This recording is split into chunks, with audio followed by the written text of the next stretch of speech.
Shalom, Israel. And a special shalom to everybody out there pushing this kingdom and this truth. I want to pull a quick precept real quick. I said this off camera, but I wanted to share it with you guys for everybody that's out there doing the work, because it's important to cover yourself for any type of speaking, right? Before you do a video, give counsel before you congregate, so you can make your election sure. You can stay on focus, get rid of some of these demons, man, that be trying to distract you, right? That brain fart spirit, you know what I'm saying? And these things are real. So I'm gonna pull out this precept, and anybody that's in this truth pushing this kingdom can read this before you do any speaking, right? And it's very powerful. It's in Ephesians chapter 6 and verse 19, and it reads, "And for me that utterance may be given unto me, that I may open my mouth boldly to make known the mysteries of the gospel, for which I am an ambassador in bonds, that therein I may speak boldly as I ought to speak." Right? And that's powerful, man. Like I said, all manner of distractions will come your way when you're trying to push this truth, because the enemy's not playing no games either, and this ain't a game, right? And so moving forward, is my heart's desire and prayer that all Israel might be saved, as it states in Romans chapter 10 and verse 1, right? But who is Israel? Who are the Israelites? And that's what we're gonna kind of figure this thing out today. We're gonna get our feet wet in this truth and learn something real quick, right? Because everybody on this earth has a nationality, and it goes back to this book, right? You're not gonna see so-called African Americans or so-called black man, so-called white man, so-called Native Americans, Hispanics, Cubans, Puerto Ricans, Dominicans. You're not gonna see those words in this Bible, but it's important to know who you are, so you know which side of the spectrum you fall on in this thing, right? Now, if you're Israel or an Israelite, you would be the direct descendants of the direct bloodline of our forefathers, Abraham, Isaac, and then Jacob. Contrary to what everybody believes, everybody doesn't come out of Abraham, right? Everybody doesn't come out of Abraham, Isaac, or Jacob. But these men were the renowned men, the mighty men that were chosen by the Most High God to push forth his kingdom, right? He looked on them and had respect unto them, right? So let's get Abraham real quick and see his significance and how this thing kind of trickled down all the way down to Jacob, right? Because Abraham started with a promise, and we're going to get that promise. Let's go to the book of Genesis chapter 17 and verse, I believe I want to start at verse 5. Okay, so verse 5, this is when the Most High is changing Abram's name to Abraham. This is the beginning of Abraham. Genesis 17 and verse 5. "Neither shall thy name any more be called Abram, but thy name shall be Abraham, for a father of many nations have I made thee." This is going into the promise. "And I will make thee exceedingly fruitful, and I will make the nations out of thee. And I will make nations of thee, and kings shall come out of thee," right? And we know Israel is that nation of kings and priests. "And I will establish my covenant between me and thee and thy seed after thee, and their generations for an everlasting covenant, to be a God unto thee and to thy seed after thee," right? So this is the promise. Let me see if that's it on that. Yep, that was a C. So this is the promise, man, that he will establish a covenant. So the promise essentially became a covenant, and it trickled down through a specific people, through a specific bloodline, right? Not everybody, but a specific seed, right? And we're going to get that. And it clarifies this in the New Testament, right? And so there's really no excuse around this. Let's go to the book of Romans. Just in case you don't believe my words, let's get our brother Paul, right? And this is the Most High speaking through Paul. Let's go to the book of Romans chapter 9 and verse 4. No, let's start at verse 3. For I could wish that myself were accursed from Christ for my brethren, my kinsmen, according to the flesh, who are Israelites. Who are Israelites? To whom pertaineth. Now, when something pertains to you, it belongs to you, right? This Bible pertains to me because it belongs to me, right? So, who are Israelites, to whom pertaineth the adoption and the glory and the covenants and the giving of the law and the service of God and the promises, right? Keep in mind, you heard the words covenants and promises. So both the old covenant that we just read, the beginning of the old covenant with Abraham, to the new covenant are both of them belong to the Israelites. Those aren't my words. These are the words of the Most High, right? Speaking through Paul. I'm going to read it again. Who are Israelites, to whom pertaineth the adoption and the glory and the covenants and the giving of the law and the service of God and the promises, right? And we're going to kind of figure this thing out, man. So we know it started from Abraham, and we say it was going to go through his seed. But what is a seed that came out of Abraham? Because Abraham had more than one kid, right? Everybody know he had Ishmael. But did it go to Ishmael? No, it bypassed Ishmael and went to Isaac, right? And why? Because the Lord made it that way. Because the Lord looked on Isaac and had respect unto Isaac. So let's get that real quick. In same book, same chapter, Romans chapter 9 and verse 7. Neither because they are the seed of Abraham are they all children, but in Isaac shall thy seed be called. So we know it didn't go to Ishmael, right? The seed that was called was Isaac. And there's a seed that was called out of Isaac, right? So we know this thing went from Abraham to Isaac to Jacob. Now moving along, right? We're gonna get that. In same book, same chapter, Romans chapter 9 and verse in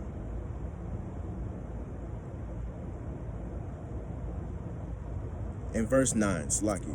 For this is the word of the promise. At this time will I come, and Sarah is the wife of Abraham, shall have a son. Their son was Isaac that was chosen. And not only this, but when Rebekah also had conceived by one, even by our father Isaac. Rebekah was Isaac's wife, right? And when she conceived, for the children being not yet born, neither having done good or evil, that the purpose of God according to election might stand, not of works, but of him that calleth. It's important to understand this scripture right here, because it's saying that God chose them before they was even created, before they could do either good or bad. And check out what he's about to say, right? It was said unto her that the elder shall serve the younger. Now, Isaac and Rebekah, they had twins, right? And the first one that came out was the oldest, and the second one that came out was the youngest. Not to try anybody's intellect, but that's how it goes when you have twins. The first one that came out was Esau. The second one that came out was Jacob, right? But it was told that the elder shall serve the younger. So Esau shall serve Jacob, right? And so when we go on, it's going to make sense. It was said unto her that the elder shall serve the younger, as it is written, Jacob have I loved, but Esau have I hated, right? And this is the Most High making his election sure. And a lot of people say that the Most High doesn't hate, but he clearly says in Malachi and in Romans that he hates Esau and hates him for no particular reason at all. But that's how but you know what I'm saying? He didn't hate him for no reason but his design, his creation, because he wanted to, because he's the potter and we're the clay. If he wants to create somebody to hate him, they can do that, right? Should we say that's not fair? Let's keep reading on to find out, right? It was said unto her, the elder shall serve the younger, as it is written, Jacob have I loved, but Esau have I hated. A lot of us might ask this question in verse 14. What shall we say then? Is there unrighteousness with God? God forbid, right? And he put that in there. It's beautiful that he put that in there, because a lot of people will say he's not just gonna hate nobody for no reason, or he hated Esau for what he did. But keep in mind that he told us that before they was even born, doing neither good or evil, he chose Jacob, and he hated Esau, right? He made his election sure early, right? So we know that this thing kind of trickled down from Abraham to Isaac and to Jacob. But where does Israel fall into this, right? Well, Jacob's name, through the power of the Most High, was changed to Israel. You know how Abram was changed to Abraham? Well, Jacob's name was changed to Israel. Let's get that real quick in Genesis chapter 32. Genesis chapter 32 and verse 28, I believe. And it reads, and he said, thy name shall be called no more Jacob, but Israel. For as a prince has power with God and with men, and has prevailed, right? So this thing trickled down from Abraham to Isaac and to Jacob. We know that you're not counted as the seed of Abraham if you didn't come from the bloodline of Abraham, Isaac, and Jacob. And those are not my words. I just read it to you, plain upon tables, right? Now, Israel, or Jacob, had 12 sons, which became the 12 tribes of Israel. Let's get the name of those 12 sons real quick. And if you ever want to get the names real quick, you can always go to the book of 1 Chronicles, chapter 2. And I want to say verse 1. This is the book of 1 Chronicles, chapter 2, and verse 1. And these are the sons of Israel: Reuben, Simeon, Levi, Judah, Issachar, Zebulun, Dan, Joseph, and Benjamin, and Naphtali, Gad, and Asher, right? And we know that Joseph had two sons, Ephraim and Manasseh, and they became part of the tribes because Jacob took his grandsons in to be his own, right? And we know that through the Spirit of the Most High, prophecy, and truth in this book. Now, moving on. Now, today, even to this day, you would be considered an Israelite if you came from this seed, but it's important to understand who these people are. And if you're a so-called African American, a so-called Native American, a so-called Hispanic, you would be an Israelite according to this Bible. And we know this through history, right? Through artifacts, through the transatlantic slave trade. We know this through biology, through our genetic makeup. You know what I'm saying? We know this through geography, through looking at lands and the people that originated in those lands. And chiefly, we know this through prophecy, right? Through literature, through this book, right? Because no other people fit the things that are going on in this book, but us. And I'll drop some of the proofs in the link to the description. I think I'll drop the transatlantic slave map and where we went after our captivity. And I'll drop the 12 charts association chart. And I'll throw in there the the map, the tribe of Judah map that was in Africa on the slave coast, right? This is from Stanford, so this is legit, man. This is legit. There's no way around it, right? You may ask yourself, why in the world have I never heard this? A lot of people will say that Africa is our homeland or our motherland. It kind of grinds my gears, right? Because if you get in this Bible, he tells you who your motherland is. Because and they said we were from Africa. Only reason why they said that we were from Africa, and they taught you this in school, right? Is because when they came and got you from Africa. So they labeled you as an African because you kind of look similar to the people in Africa. You had dark skin, you know what I'm saying, and curly hair. But I'm here to tell you that you're not an African. You were actually in bondage when you were in Africa. And it's important to know that, right? And how simple our oppressors' minds are that they would consider us Africans. Keep in mind that would be like me saying, that would be like in today, right? If we had slaves in America or slaves in Italy, and they came and got us from Italy and brought us over to America, they would call us Italians. But we know we're not Italians, right? It's the same thing, and we're not Africans. And most importantly, because then we can't be called African Americans. One, because those are two names of the white men, right? You got Leo Africanus and Amerigo Vespucci. So saying you're African American is like saying you come from two white men, and we know that's literally impossible through biology. We know that the genes of a so-called black man can make a so-called white man, but we also know that a so-called white man can't make no so-called black man with melanin, right? Unless he has some black within him, right? But you may ask why you haven't heard this before. And chiefly because it was prophesied and there was nothing we could do about it. Let's get that in the book of Deuteronomy chapter 32 and 26. This book is powerful, man. It's a Rubik's Cube, you know what I'm saying? And when you can finally understand this truth, you understand that all the answers are in here. And as the Bible says, we gotta search this whole thing. We gotta go line upon line, precept upon precept, and here a little and there a little. That's why I'm traveling throughout the whole Bible and not just going through 2 or 3 verses. You know what I'm saying? Let's go to the book of Deuteronomy chapter 32 and verse 26, and it reads, this is the Most High speaking. I said I would scatter them into corners, chiefly the 4 corners of the earth. 4 corners of the earth, what this means is that he will scatter us amongst the face of the earth, right? His people, that we are. And it's important to know that the so-called African Americans, Native Americans, and Hispanics are one nation. They try to divide us up, try to whitewash our seeds and tell us that we were different people, but we're all one nation, right? And he scattered us amongst the 4 corners of the earth. I will make the remembrance of them to cease from among men. That's why now you don't consider yourself to be an Israelite. You consider yourself to be black. You consider yourself to be Puerto Rican. You consider yourself to be a Native American, right? And in the name of Israel is no longer a thing, right?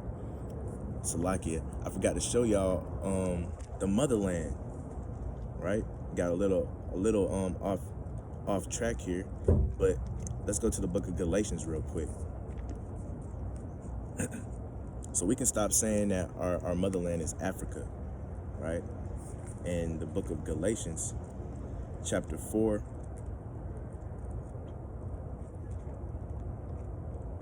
the book of Galatians, chapter 4, and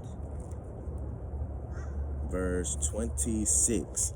But Jerusalem, which above is free, which is the mother of us all. So there you have it, man. Plain upon tables, Jerusalem is the mother of us all, right? Let's go back to Deuteronomy chapter 32 and 26.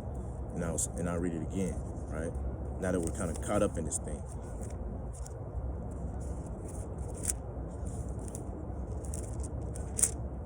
The book of Deuteronomy chapter 32 and verse 26. I said I would scatter them into corners. I would make the remembrance of them to cease from among men. This is why you haven't heard this before. This is why you don't know you're from Jerusalem. This is why you think you're from Africa and that Egypt is your motherland, even though you was in captivity in Egypt. And they don't tell you that. They don't tell you this in school. They start your history off, right? The so-called black man's history in school with slavery. They didn't tell you before you was in slavery you was a king, you were a priest, you know what I'm saying? You were mighty men walking around this earth. Let's get another precept to go upon that, right? Because it's in multiple places that he would do. And really throughout this whole Bible, he was saying that he would scatter us, right? Let's go to the book of Jeremiah. Jeremiah was a cold man. Salakia. There it is. Book of Jeremiah, chapter 17 and verse 4, right? And it reads, and thou even thyself shalt discontinue from thine heritage that I gave thee.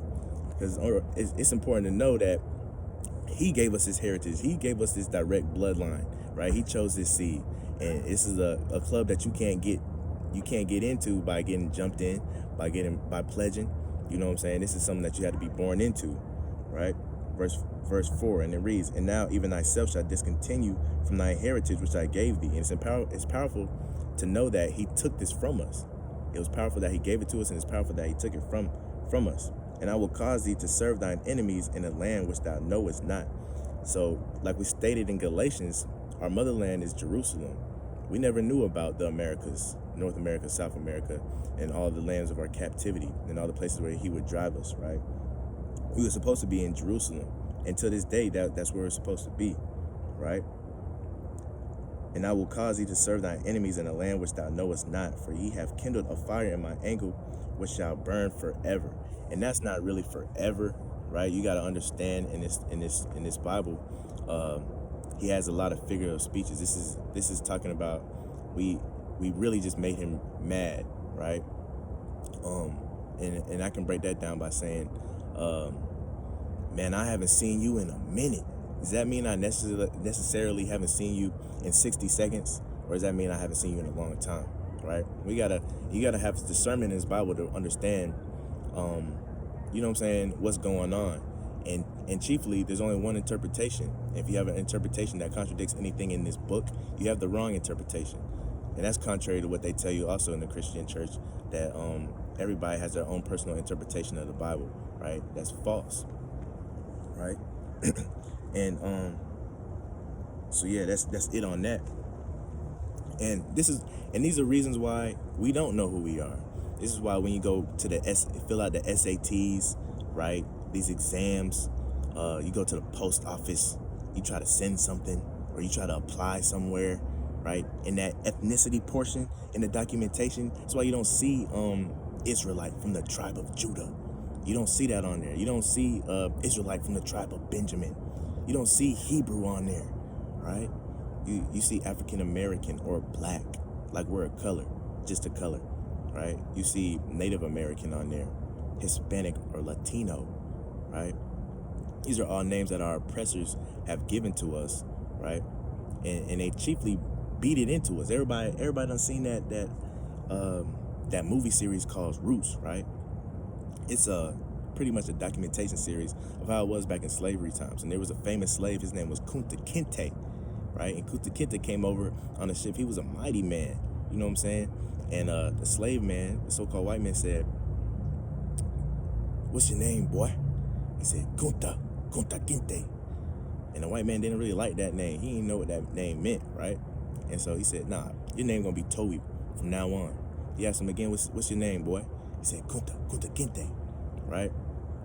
And he kind of beat that thing out of Kunta Kinte until he was saying his name was Toby. And that's what we done today. And we done took so much pride in taking the names of our oppressors, man, that we're a confused people. That's why we say our motherland is from Africa, right? A so-called white man's name, right? That's why we got last names. Our last names are like Brown and Smith and Jackson, right? We're not no Jacksons, man. We didn't come from Jacksons. You know what I'm saying? Those are our oppressor names, right? And they gave us these names to confuse us. And the Lord did that. He caused us to cease from being remembered, right? And we're going to get into why. This is why we've been made low to a lower state. How can we come from being kings and priests to becoming niggas, right? You're not the children of Israel no more. Now you're Hispanics. You're beaners, right? You're so-called redskins, right? My job, my past job, right? I used to work in this clinic, and back when they changed the football team's name from Redskins, the so-called white people in there was throwing fits, man. You know what I'm saying? They was in there, you know what I'm saying, real deal mad. They had more respect of the football team than respect to the people that they were offending. And that's the pride of the so-called white man sometimes. And we kind of gotta open our eyes and realize that we're nothing but a football team to them. We're still nothing but slaves. And we're in our land of captivity to this day, right? We have been made low as a people, but we are a special people, right? And I'm gonna get that. Let's get that, first of all, right? And this is what I'm about to bring out. This is a banger. This is a classic, right? Everybody should know this, especially if you're an Israelite. You should know this. Because now we're going to kind of make our election sure. How do we really know that we are the Israelites, right? Let's get into some of this, man. Let's go to the book of Deuteronomy and chapter 7, verse 6. It's a heavy hitter, right? And keep in mind, these aren't my words. These are the words of the Most High, right? Deuteronomy chapter 7 and verse 6. And it reads, "For thou art an holy people." Now we know that the book of Deuteronomy was written to the Israelites. This is right after we came out of the land of Egypt, right? Everybody seen the movie The Prince of Egypt, where Moses kind of had the staff and the waters went up on each side of him.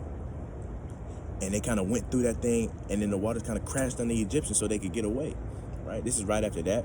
And this is right after we received the 10 Commandments, right? And we kind of went through a little trying time, a little famine, a little starvation.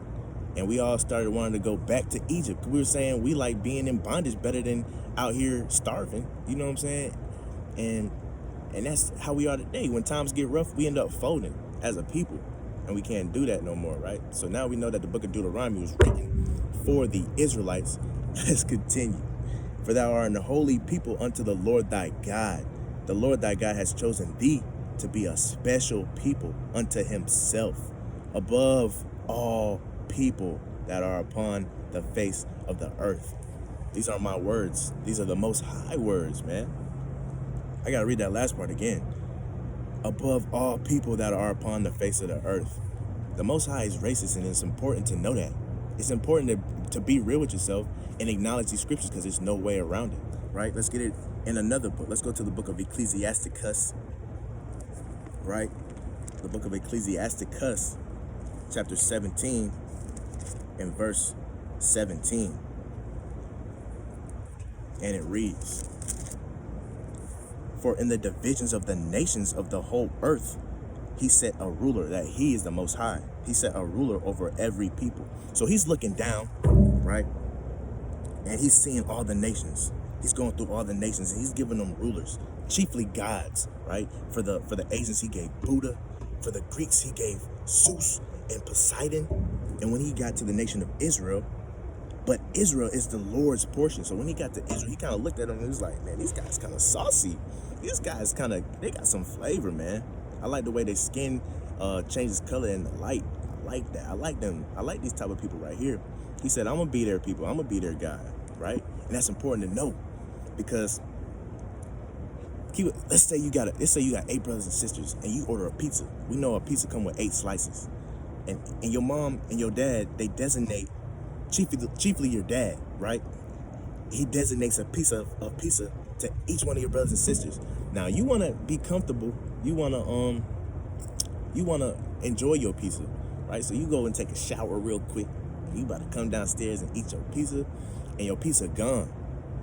And that's what the other nations have done to us. They have spoiled us. They've took the Most High's pizza, and he's mad. And he's going to do something about that, right? But moving on in this truth, man, it's important to know that you are a special people, and you were chosen to be above all people on the face of this earth. And those aren't my words. Again, I read those out of the King James Bible. You can get a King James Bible out of Walmart. You probably got a King James Bible sitting on your nightstand, to be honest, collecting dust, because you probably don't ever read it. But it's time to wake up and open your Bible and kind of get into this thing, so we can figure this thing out real quick, right? But if we are a special people, right, why are we living like we cursed? And mainly because we are cursed, right? And the Most High did that. And it's important to know that when you get into this thing, you're gonna notice that it's only a certain nation, a certain type of people that are going through these curses, right? So let's get that real quick, and why we're cursed. I'm gonna touch on that real quick. Let's go back to the book of Deuteronomy, chapter 28. And it's truth, man, Deuteronomy is gonna be your friend, especially when you first coming into this thing and trying to get your feet wet, like we're doing today. It's a perfect book to stay in, right? We can use the whole Bible, but the book of Deuteronomy, chapter 28, is very ideal, man, right? Go to the book of Deuteronomy, chapter 28, and verse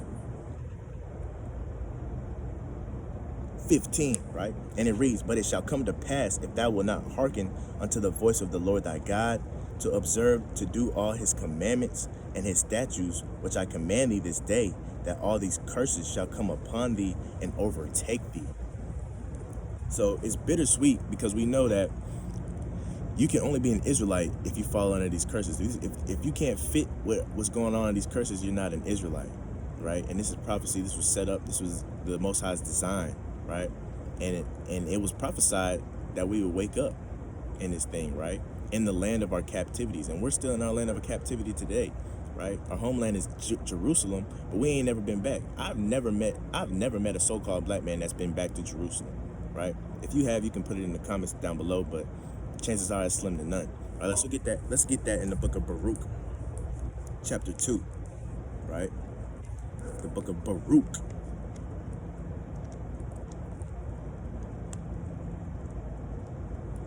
And this is and you might ask why your Bible doesn't have the book of Baruch, right? This is the original King James Bible with the Apocrypha, right? The book of Baruch, chapter 2 and verse 30, I want to say, right? "For I knew that they would not hear me, because it is a stiff-necked people." Stiff-necked means hard-headed, right? And we're still hard-headed today, man. You know what I'm saying? I don't know a nation that's more hard-headed than us, right? We don't want to listen to nobody, right? And that's on a carnal level. For I knew that they would not hear me because it is stiff-necked people, but in the land of their captivities, they shall remember themselves. So it's important to understand that this was all prophecy, that we would remember ourselves in our land of captivity, right? So it's important to know that this whole thing was set up and designed, and it's not a mystery to why you didn't know who you were, but now you do. This whole thing was set up in the Most High's design, and another reason, man, prophecy is so powerful, and this book is so powerful, right? Let's get another one to touch on that. Go back to the book of Deuteronomy, chapter. We traveling all over this thing today, man, and that's how you gotta be when you come in this truth. You gotta soak up the whole thing, right? You gotta figure out the whole matter. The book of Deuteronomy, chapter 28 and verse 46. And they shall be upon thee for a sign and a wonder, and upon thy seed forever. Now, this is chiefly talking about the curses, right? The curses that I'm about to read. They will be upon thy seed forever for a sign and a wonder. Everybody gonna know who you are because it's gonna be upon your seed forever. This is how we understand who we are. This is how we fulfill that prophecy in Baruch that said that we remember ourselves in the land of our captivities, right? So let's get some of these curses, man, and let's just see who fits these curses. What nation of people, right? Deuteronomy chapter 28 and verse 16. Cursed shalt thou be in the city, and cursed shalt thou be in the field. When you look into the cities, man, who's living in the ghettos? Who's living in the slums, right? Is it the so-called white man? Is it the so-called Asian man? Man, the only time you see an Asian man in the so-called hood is they have a nail salon or they selling you some dog meat, right? I don't want to hear no exceptions about, oh, when I was in the projects and when I was living in the PJs, I did have this one Chinese man that stayed around the corner, and he was always mad, and he was always crossing his legs and praying to a bald man. No, man, this is talking about a nation of people. What nation of people is known to be in the ghettos and the slums, right? This book makes it plain upon tables, and these curses only fit up one nation of people. Keep that in mind. Let's go. And who was cursed in the field, right? We don't even have to go down that road, because anybody with any type of intellect knows about slavery. That's the only thing that they push about our history in school, right? It's slavery, and they made a mistake, but it's all good because the Most High set it up that way to fulfill prophecy. Cursed shall thou be in the field. Who was in the cotton fields? Who was in the sugarcane fields? Who was out there chopping wood? And if we didn't, we was getting our backs beat in, right? Only one nation of people, right? So-called blacks, Hispanics, and Native Americans. Let's get another curse right here, right? And they say this is the worst curse. They say this is the curse that ruined our nation as a people, and why we can't come back to this day, right? But hopefully through the Most High, we can all come back and fix this thing. Deuteronomy chapter 28 and verse 54. So that the man that is tender among you and very delicate, right? A man that is tender among you and very delicate, that would be the nicest guy you would meet, right? He's always trying to keep the peace, right? It's always a good time when he shows up, because you know what I'm saying, he's gonna have you kind of smiling, and his spirit just kind of hops on you, and you kind of just get happy in this thing, right? But let's see what has happened to him. So that the man that is tender among you and very delicate, his eyes shall be evil towards his brother. What nation of people has the slogan called black on black crime? Hey, when you bring up the cops killing us every day, what do they say? Well, black people kill black people all the time, right? It's not just us, right? Just because we're black and we kill each other, you know what I'm saying? First of all, that doesn't give you a right to help kill us off, right?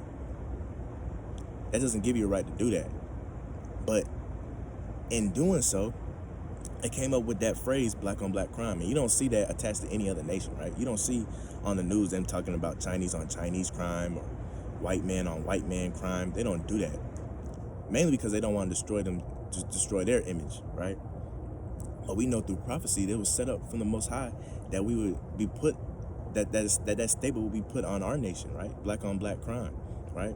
He turned something in that was bad, and he used it so we can remember ourselves. Black on black crime. No other nation fits that curse of having that title of being evil towards each other. That's what, like, my favorite show right now would be Snowfall.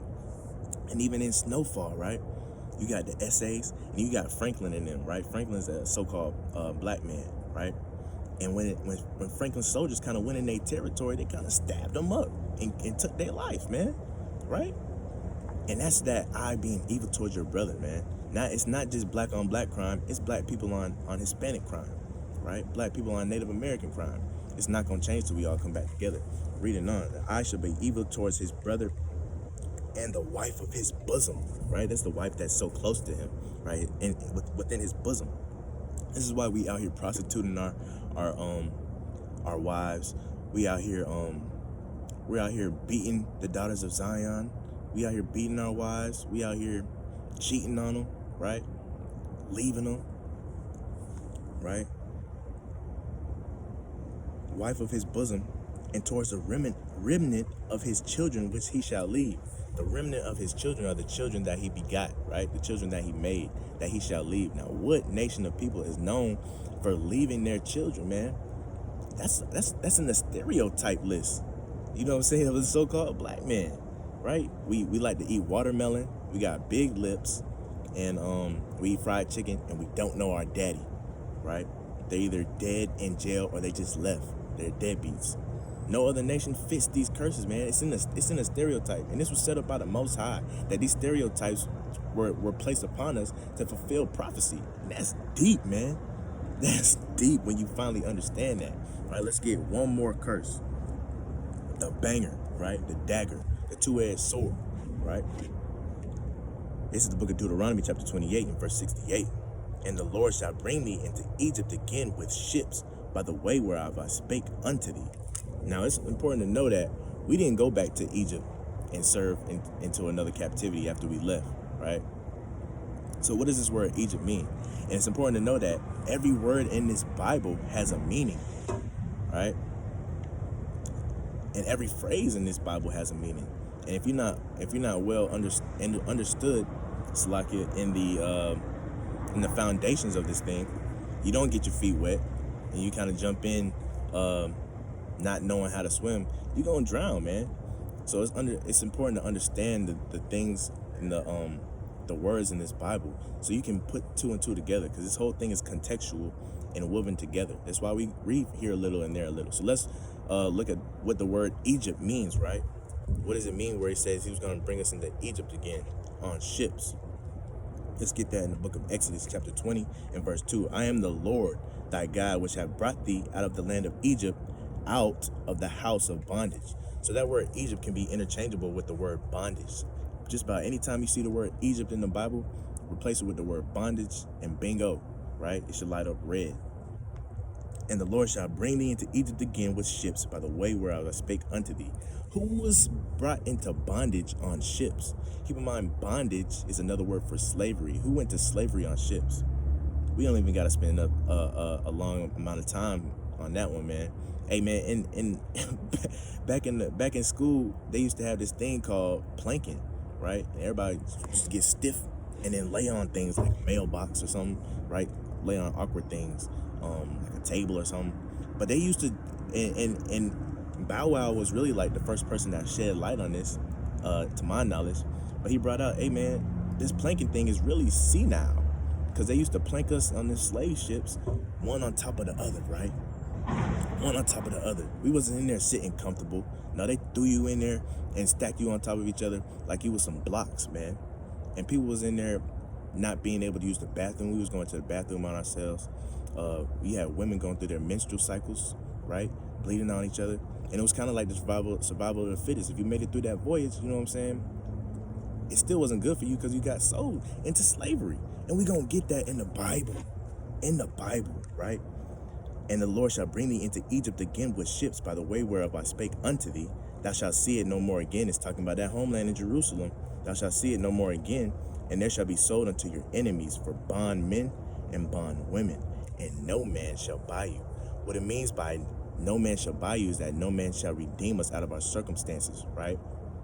Now, we went into slavery and they sold us for bondmen and bondwomen. That's deep, right? Because we know the word bondage correlates to the word slavery.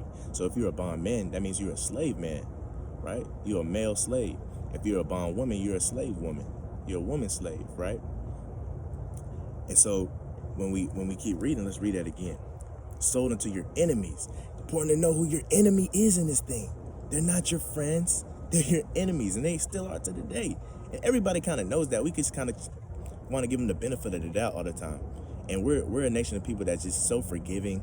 You know what I'm saying? If you watch that movie American Skin, we're so forgiving. And at the end, they'll kill us anyway, right? They'll kill us anyway. We'll spare their life, and they'll kill us anyway, right? We're the only nation of people that'll take that slap on the cheek, right?